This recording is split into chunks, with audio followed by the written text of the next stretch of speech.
What commonly accepted fact are you not really buying? That my cat doesn't have a second family she invites over when I'm at work. Lol, my old cat stopped eating for a while, like no food for over a week, and we started to get a little worried until I saw him in one of our neighbors' windows with a new collar on his neck. He'd been going into their house, and they thought he was a stray, so they started buying him cat food. Dude had a second life we had no idea about.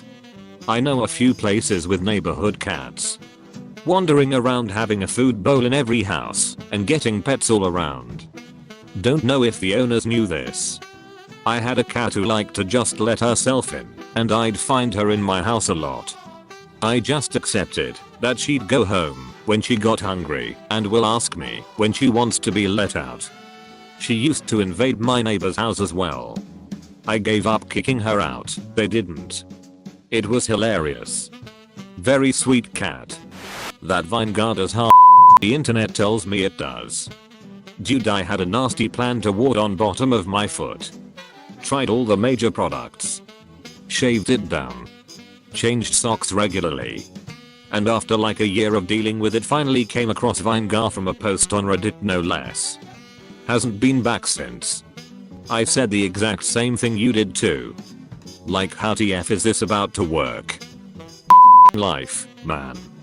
No, I had this strange wart-like thing on my knee that would not go away and bugged out of me when I kneeled on it, a little cotton ball soaked in apple cider vinegar, and taped over it with first aid tape for a few weeks, and it turned black, fell out of my skin, and never returned.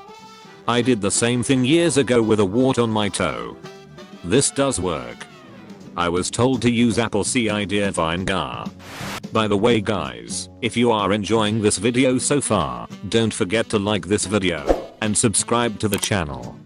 It will help us out quite a bit, and if you don't enjoy the videos in the future anymore, you can always unsubscribe.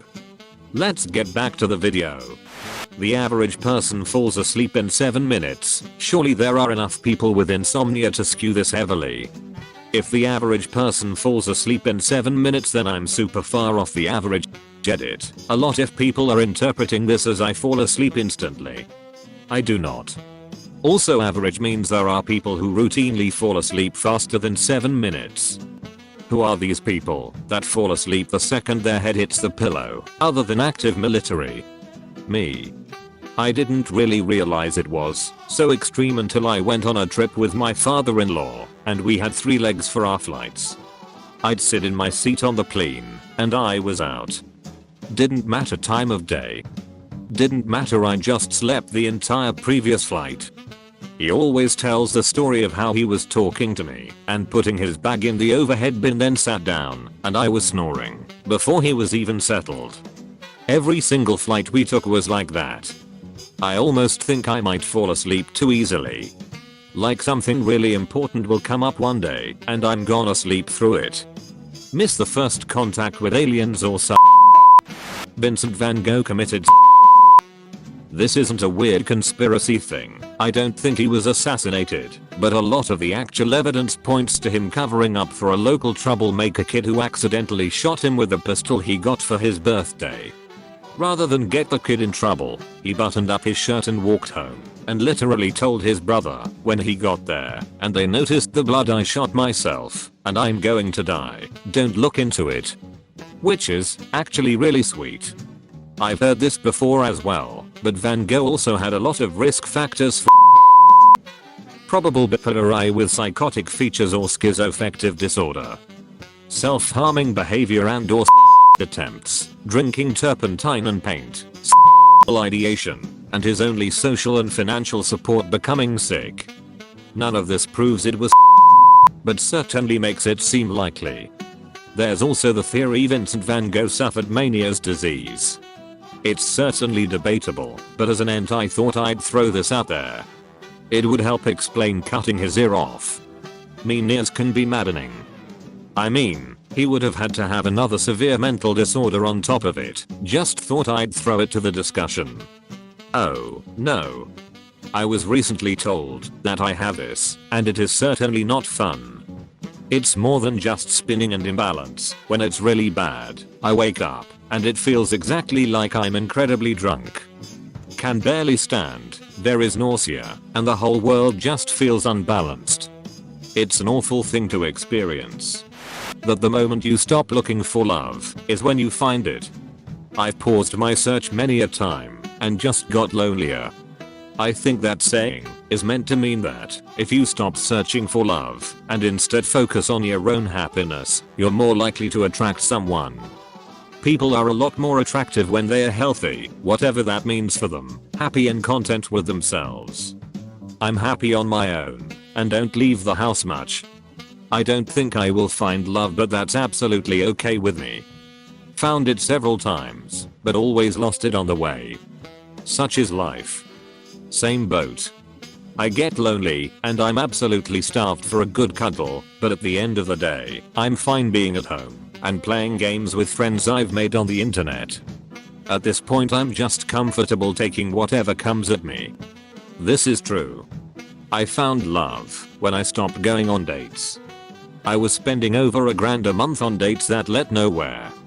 I said I'm buying a paddleboard instead and that'll be my girlfriend.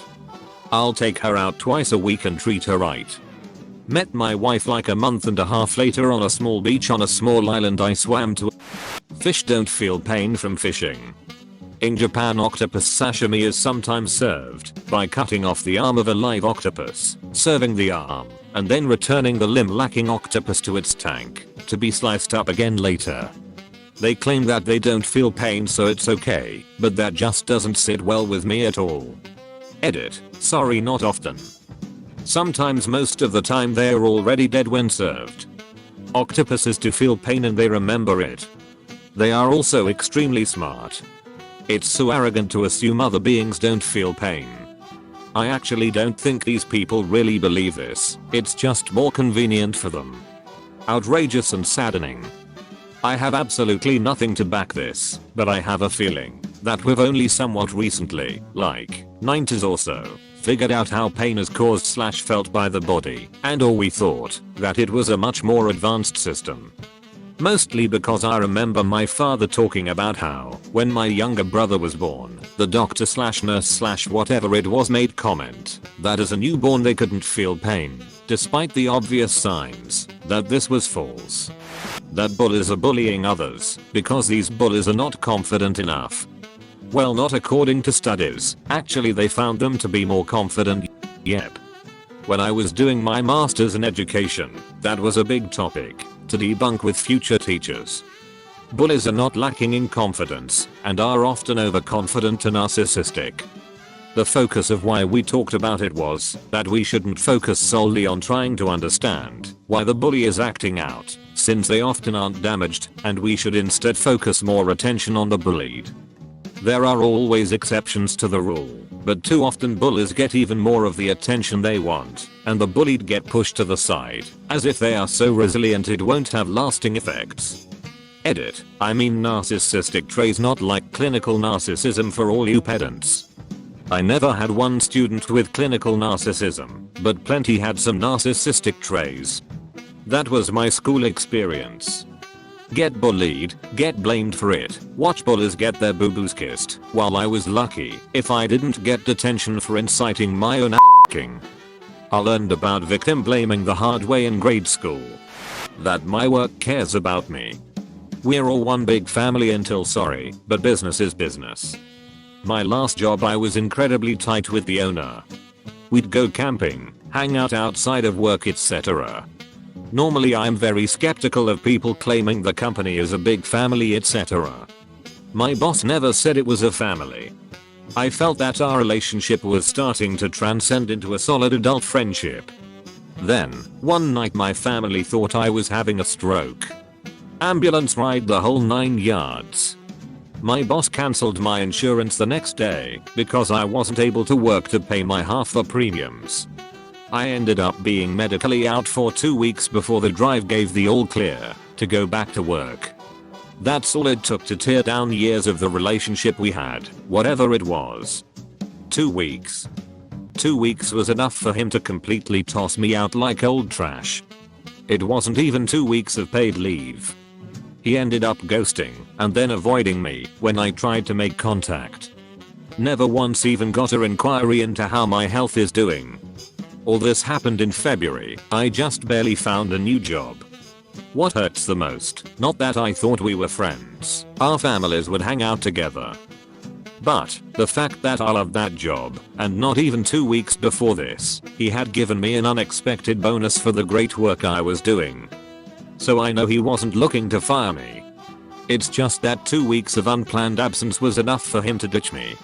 Also, before anybody asks, I did keep in touch the entire time on my expected return time, so I didn't just disappear. It was only when I got the okay from the drive did he vanish. I've always had my own personal one. My biological grandfather was born in the 1800s, and I'm only 33. He had my dad later in life, who had me later in life, so I'm one generation removed from someone born in the 1800s, which seems pretty uncommon for someone my age. Similar situation here, my grandfather fought in WWI. My mother's dad married a slightly younger woman and had tons of kids, and my mom was second from last. She then had me in her mid/late 30s. So I'm one generation from someone who served in WWI. I had a grandma on my dad's side, who was only 1 year younger than my great grandmother on my mom's side. So I had a great grandmother and a grandfather super close in age, and I thought that my grandfather was the older one. But this comment made me go down a rabbit hole of obituary searching, and turns out my paternal great grandmother was 2 years older than my maternal grandfather. Pretty wild. That collectibles, Beanie Babies, Pokemon cards, Legos commonly sell for thousands, tens of thousands, and hundreds of thousands on eBay. Seems like it's faked half the time for money laundering reasons. Old Pokemon cards and old MTG cards sell at high numbers due to rarity/scarcity, but tons of complete casuals enter the market not knowing what they're doing, asking for extravagant prices. I worked at a comic/card store for 3.5 years, and somebody tried convincing me his war turtle was $12K. It was like $2. But to the actual real expensive cards, it's mostly an investment or expensive hobby collector's purchase at this point. Investing in hobbies isn't a terrible idea if you know what to look for. Yeah, people think they can pull out their old binders full of torn, bent, or scuffed cards and make enough to be set for life without understanding the market. I want to pop a blood vessel every time I hear someone say, man, if I kept my old Pokemon cards I'd be rich. I mean, I lost my old dark/fire type Charizard, the shiny one. Its value is like plus $99 or something. There's many legendaries I've also lost that were being sold at plus $50, especially the Entei/Raikou/Suicune combo cards, the 3 pieces cards. That some people believe in flat earth theory. I'm pretty sure the surge of this online in the early 2000s was satire/trolling for fun. But, with a global audience, literally all the morons in the world have access to the same information, they just lack the full set of lenses. It's not even about the belief anymore. I was watching some documentary on flat earthers, because apparently I'm dumb, and one guy flat out said that he wouldn't give up his beliefs, even if shown evidence, because he'd lose all of his friends. This seems to be the theme in a lot of documentaries I have watched recently. Whether it is about cult-like conspiracy groups, Islamic extremists, or any political extremity really, the people attracted to these groups seem to be incredibly lonely. Isn't that a main recruitment theme for those groups? To pick up kids that are in a bad place and indoctrinate them while giving them what they need emotionally. That spiders are just as afraid of us as we are of them. Insects don't think like that. Those little are up to something. The thing about spiders is that a single bite is enormously metabolically costly. A spider that wastes its venom on an on-meal is putting itself at very high risk of starvation. Almost all species will avoid biting a human unless they feel absolutely cornered. What you really have to watch out for are venomous eusocial insects like wasps, bees, or fire ants. In that case, wasting the venom of a single drone does not put their Darwinian survival at risk. Plus they can muster enough of a swarm to actually put your life in serious danger. Spiders have always chased me, man. I'm the unwilling spider queen and I don't know why they love me so much. But at least they don't bite me. But they'll chase me the down. For the most part due to my arachnophobia, I'll catch sight of them way before they get on me, but they make a mad dash. Even try to do it while I'm asleep. If they do manage, as few rarely have. They just sit there awaiting their impending demise. I feel bad cause if I wasn't so scared of them, at least I'd always have friends. That the planets in our solar system can fit between Earth and the moon. It blows my mind and I don't believe it. This one is confusing because anytime you have seen a picture of the planets may have been to scale, with the exception of the sun, compared to each other, but the space in between them sure as hell is not. If the Earth is the size of a ping pong ball, Mars is still a kilometers away. My high school has a model solar system built to scale. The sun was a basketball and only 3 planets were actually inside the school. Jupiter was a rubber ball located a few miles away from the school. There used to be little plaques around town with the balls in them, but people kept stealing them. That I have a doppelganger somewhere out there. Show yourself, dang it. I want to see me. I mean you. I've actually met 2 doppelgangers of mine. No way. How did you connect with them? Well, the first one I haven't actually met, but I met his father. The father was traveling away from home doing missionary work. The son was back at home. Both the father and his entire group said that not only did I look exactly like his son, but I behaved and moved exactly like him too. He became somewhat attached to me, not in a creepy way, as I reminded him of his son back at home. The second one I did actually meet. I went overseas for a short while. When I went to one of the suburbs, many of the locals commented on how I looked just like, insert name here, I can't remember his name. Eventually we did meet, but we didn't really have anything in common other than our looks. So the conversation never really went anywhere. You have keep in contact with toxic family members / long-time friends. Turns out you don't have to, no matter how much family and society pressures you. Best thing I ever did was cut off contact with some family members. No contact with a family member had to plan a funeral together earlier this year. They said I kept contact with terrible people, so you'd have family, and I asked why. How did it benefit you as a parent to put your children and yourself in that position? It benefited no one and led to trauma for all of us. Now I'm done with this conversation. That funeral director got all sorts of tea, didn't get my other parents' ashes though, so IDK. This is something I hear all the time, and I hate it. If you know a family member is toxic, it's your responsibility to keep them away from your kids. They likely aren't going to be any less toxic towards your kids, especially as the kids get older, and even if they are, your kid still notices how they are treating you. It's just a great way to model having to stay in toxic relationships to your kids. I don't understand people who'd rather want their kids to have an abusive aunt / grandpa / etc than none at all. Well, everyone makes jokes about Internet Explorer being slow, but the reality is it wasn't noticeably slower than other browsers. It was only hated so much because it was made without web developing standards in mind, so web developers had a lot of trouble making content that works on it consistently. So it was buggy, not slow. If your IE was slow, then your computer was slow. It was only hated so much because it was made without web developing standards in mind. More precisely, it was made with Microsoft assuming they got to define the standards. W3C would make proposals, Netscape and various third parties would implement them, and Microsoft would go off on their own tangent that had to be implemented completely differently, while introducing other features on their own accord that they then aggressively promoted.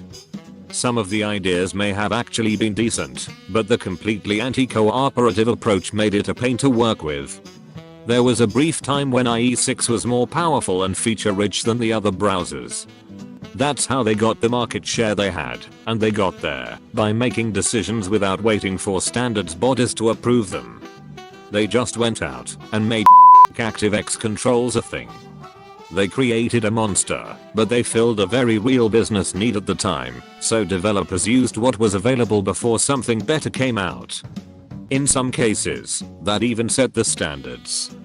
Like Netscape unilaterally decided to put JavaScript in their browser early on, which set the stage for it to become the powerhouse it is today, and now it's an official standard. Well, officially it's ECMAScript. That if you smoke, cutting back on smoking doesn't improve your health unless you quit entirely. Like it's pretty clear that it's best to smoke 0 cigarettes.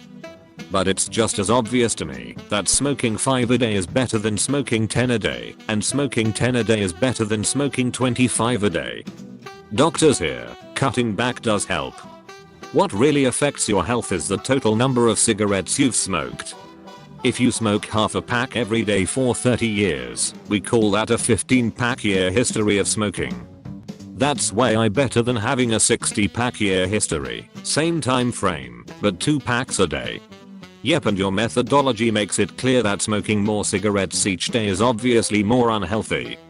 I feel like some people are really dissuaded from quitting because they are told that smoking a pack a day is no worse than smoking half a pack. It just isn't true. That cops don't have a quota for traffic tickets. They absolutely don't have a quota. They just have performance standards that they're expected to meet, and they'll get written up, reprimanded, and eventually fired for not meeting those standards. But no, it's not a quota. Having a quota is illegal, wink wink. It's easy enough to see evidence of it. Just look at the number of tickets issues per day of the month. You see spikes every month at the beginning, from the motivated go-getter cops, and at the end of the month, from the procrastinator cops, with a big slump in the middle of the month. That's interesting because at least where I live at, it's always around the 2nd to 3rd week of the month, where they pop up everywhere. Part of my husband's first degree required him to do ride-alongs with cops. Yeah, have quotas. They just changed some little things to keep it legal, just like MLMs had to while still being a pyramid scheme. That horses are able to be tamed. Those things are made by the devil and scare the out of me.